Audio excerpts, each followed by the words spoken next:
그러니까 처음에는 그냥 너의 결과를 알려주기 위해서 전화를 했다. 이 말을 처음 들었을 때 심장이 정말 제 친구가 이걸 봤어요.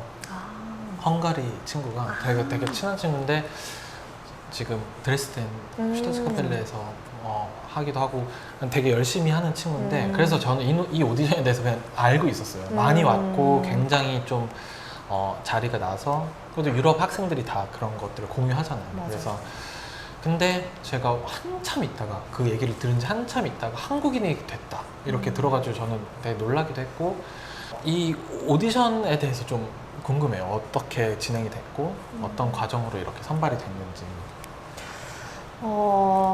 일단 시벨리우스 음악원 들어가고 사실 2달 뒤에 있는 오디션이었거든요. 말미 오디션이. 그래서 저에게는 유럽에서의 첫 오디션이었고 그 오디션을 지원할 때 사실 마음은 정말 이걸 돼야겠다가 아니라 이렇게 큰 오케스트라를 처음으로 준비해보는 거니까 내가 준비하는 과정에서 내 방식대로 해서 정말 거기서 그만큼만 보여주고 오고 싶다. 그런 마음으로 사실 준비를 했었고 처음 딱 인비테이션 초대장을 받고 갔었을 때 정말 그룹이 어마무시하게 많은 거예요. 사람들도 정말 너무 얼굴이 낯이 익은 사람들도 많고 나이, 뭐 국적 너무 다양하게 많은 사람들이 왔었고. 궁금한 게 인비테이션을 그렇게 다 주는 스타일인가 봐요. 네, 북유럽은 일단 지원을 하면 다 모두에게 공평하게 초대를 하는 그런 게 대부분의 오케스트라, 북유럽 좋네요, 오케스트라는. 그거는. 네. 독일은 너무 선별해서 초대를 하니까 맞아요. 그게 참 불만이었는데 볼 수 있는 기회가 독일 같은 경우는 볼 수 있는 네. 기회 자체가 조금 적은 건 있죠. 네.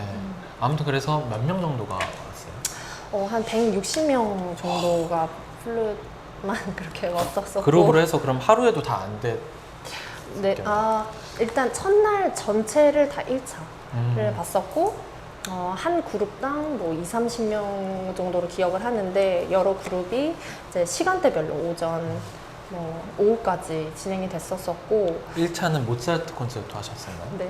모차르트 G가 지정곡, 1차 네. 지정곡이었고 이제 엑섭이 굉장히 많았지만 그 엑섭들은 1차에서 듣지 않죠. 네.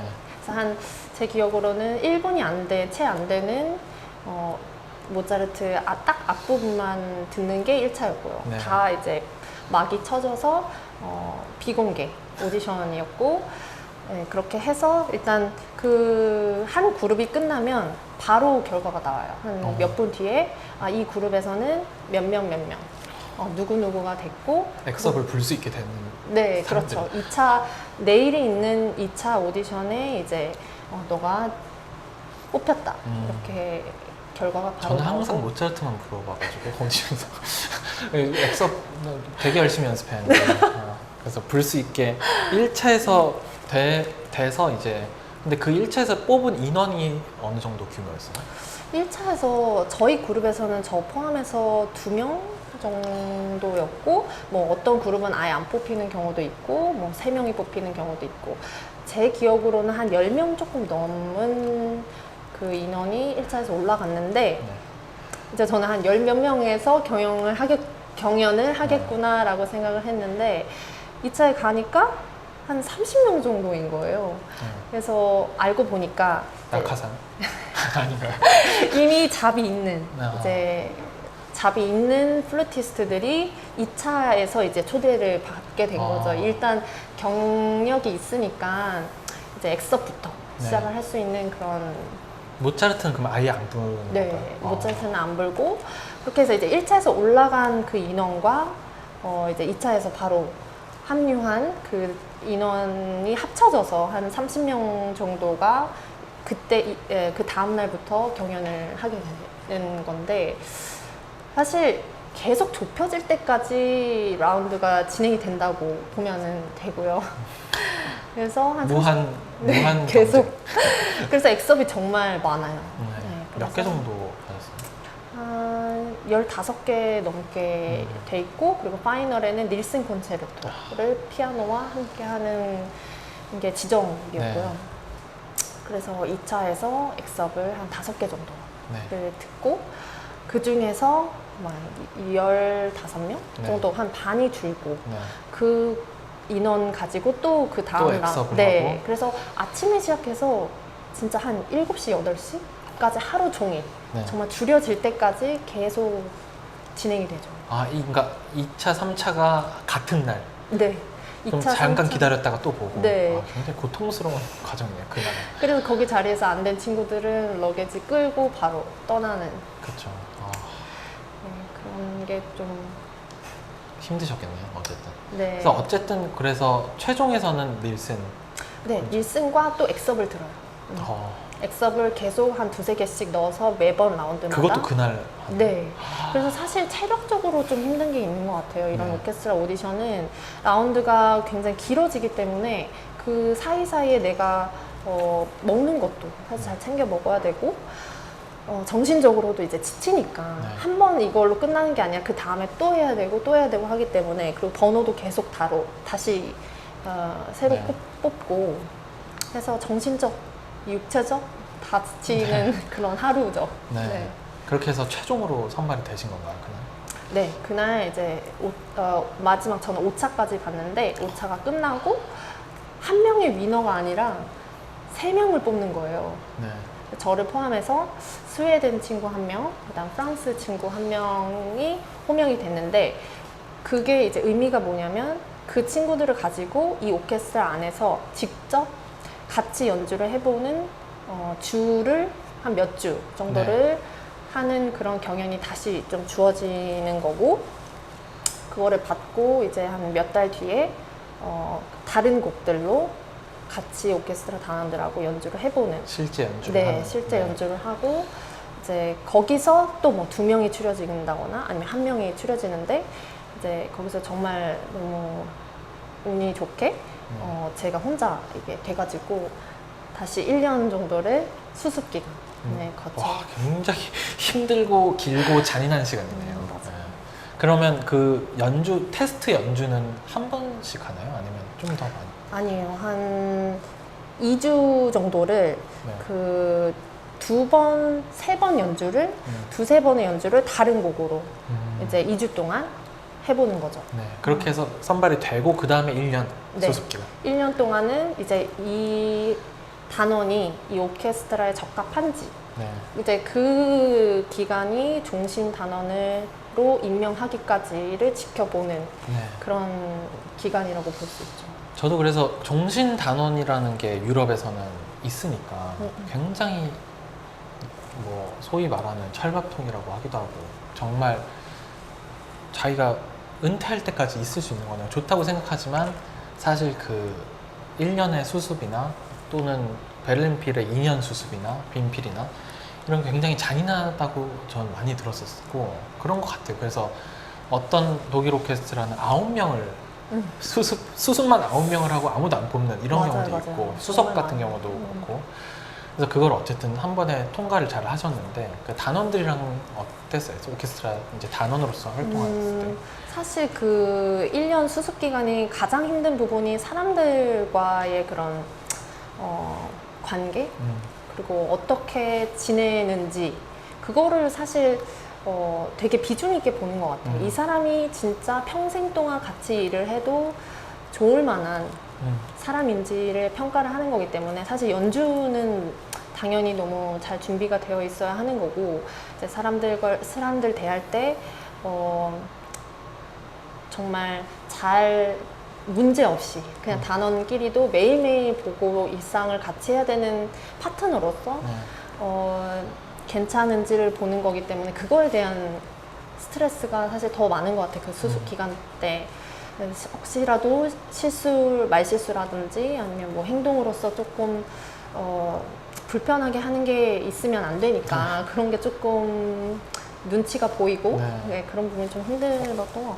어떻게 하라면, 그냥 저도 느낀 건데 단원들이랑 이렇게 아침에 아니면 쉬는 시간에 같이 커피 마시면서 얘기할 수 있는 사람인지 네, 맞아요. 끝나고 점심 같이 먹을 수 있는 사람인지 이런 느낌으로 생각했거든요. 그래서 맞아요. 실력 외적으로 네. 그런 것들에서 받아들여지면 그렇죠. 그래서 그러고 나서 투표를 했나요? 아니면? 네. 일단 6개월이 지나면 투표를 한번 하고요. 네. 그래서 중간 평가에서 거의 다 알 수 있어요. 분위기상으로 너가 조금 안 좋은 결과를 가졌을 경우에 이런 점이 조금 더 개선이 됐으면 좋겠고 근데 뭐 되게 좋게 얘기를 항상 잘 해줘서 마지막 결과 듣고 되게 당황하는 친구들 그리고 옆에 주변 사람들 많이 봤었기 때문에 중간 평가에서 사실 굉장히 긴장을 많이 하고 있었고 이제 투표를 통해서 되게 다들 좋은 얘기를 많이 해줬다 이런 얘기를 들었지만 사실 이게 최종은 아니니까 항상 긴장감으로 중간 평가 때는 좋은 얘기를 들었지만 네, 그렇죠. 이제 마지막엔 또 어떻게 될 수 있을지 모르는 뒤통수를 거니까. 치진 않을까 이런 생각. 네, 사실 사람 일은 모르는 거니까 네. 마지막까지 내가 잘해야 된다 이런 게 있었기 때문에 근데 중간 평가 때도 네, 그렇게 막 안심을 할 수 있지는 않았던 것 같아요. 네. 최종적으로 탁 되는 날이나 그런 기억나세요? 네. 그때 기분이 제가 어땠는지. 매니저한테 전화가 왔는데 네. 매니저가 있으세요? 네, 아니, 그러니까 오케스트라의 매니저, 네. 오케스트라 매니저가 전화가 왔는데 전화를 또 못 받았어요. 아. 두 통이나 왔는데 전화를 못 받아서 이게 누가 아파가지고 빨리 그거를 제가 대체를 해야 되는 부분일 수도 있는데 전화를 못 받아서 깜짝 놀라서 이제 전화를 다시 했더니 그러니까 처음에는 그냥 너의 결과를 알려주기 위해서 전화를 했다 이 말을 처음 들었을 때 심장이 좀 그냥 부르는 경우 직접 내 사무실로 와라 라고 대면에서 네, 하는 경우는 조금 안 좋은 안 줄 수도 결과를 줄 때 경우가 더 많고요. 전화로 그냥 쉽게 너가 결과가 이렇게 됐고 좋은 결과 나와서 우리 너무 기쁘다. 너가 좀 여기 오케스트라에 애정을 가지고 오랫동안 잘 같이 했었으면 좋겠다라고 얘기를 들었을 때 전화로. 네, 진짜 너무 기뻤죠.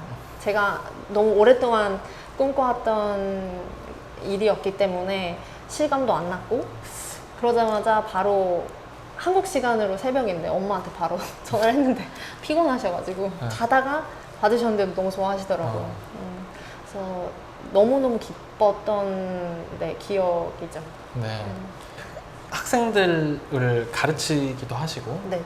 현재 재학 중이기도 하고 그리고 이제 공부를 하면서 되게 중요하다고 생각하는 거나 어떤 학생들한테 말해주고 싶다거나 그런 게 있을까요? 오디션을 준비하면서 느낀 건데 엑스업을 조금 더 일찍 체계적으로 시작을 했었으면 어땠을까 그런 생각을 되게 많이 했던 것 같아요. 그래서 좀 어릴 때부터 이게 우리 하는 솔로곡들과 엑스업은 요구하는 게 조금 다른 부분이 분명히 있잖아요. 네.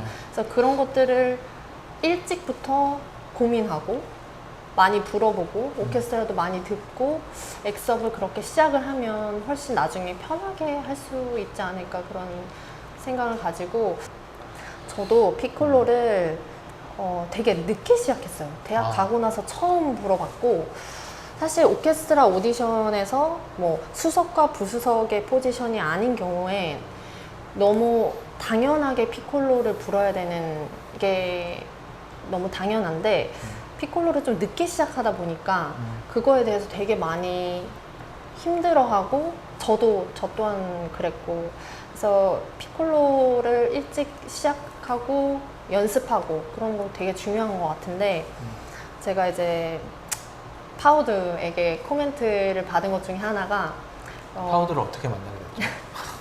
파우드 만나기가 힘든 분인데 이제 2번 만났는데요. 어. 처음 만났던 게 카라얀 아카데미 오디션을 봤었을 때 이제 피콜로를 불고 이제 결과가 나왔는데 이제 거기서 안 됐어요. 네, 이제 파우드가 나와서 그러더라고요.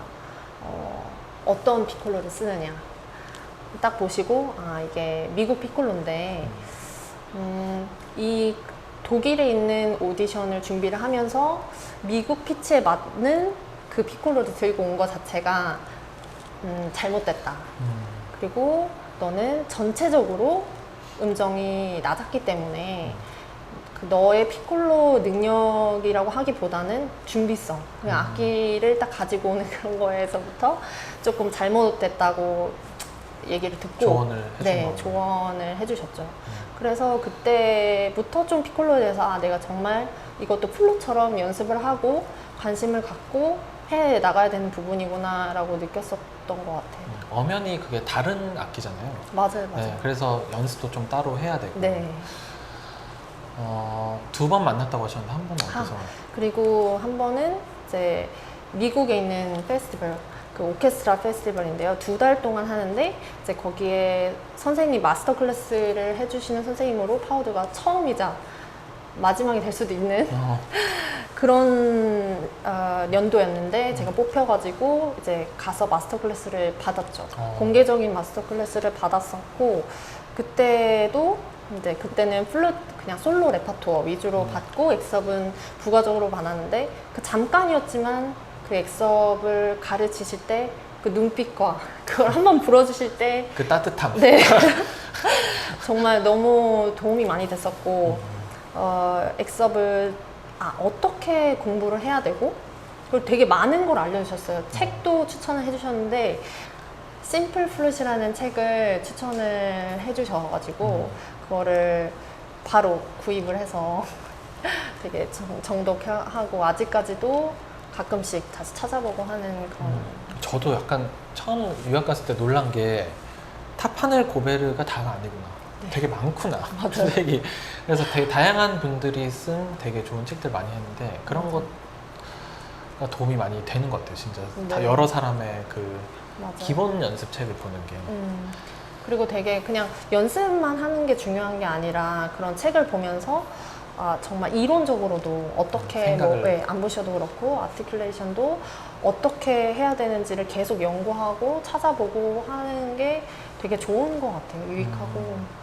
이제 좀 어떤 다른 국면으로 들어왔잖아요. 연주자로서 학생이기도 하지만 이제 프로가 됐고 종신당원이 됐고 앞으로 어떤 하고 싶은 방향성이라든지 어떻게 공부하고 싶고 어떻게 활동하고 싶은 게 있으신지? 일단 저 석사 아직 학위를 마치지 않았기 때문에 네. 이 잡을 병행하면서 오케스트라 병행하면서 이제 석사를 졸업을 페트리 알랑코와 하고 싶고요. 좋은 연주자들과 좋은 오케스트라 지휘자들과 함께 할 수 있는 거면 네. 언제든지 도전을 해보고 싶고 네. 계속 어느 나라든지 저는 가서 살아보면서 네, 계속 그런 음악을 해보고 싶습니다.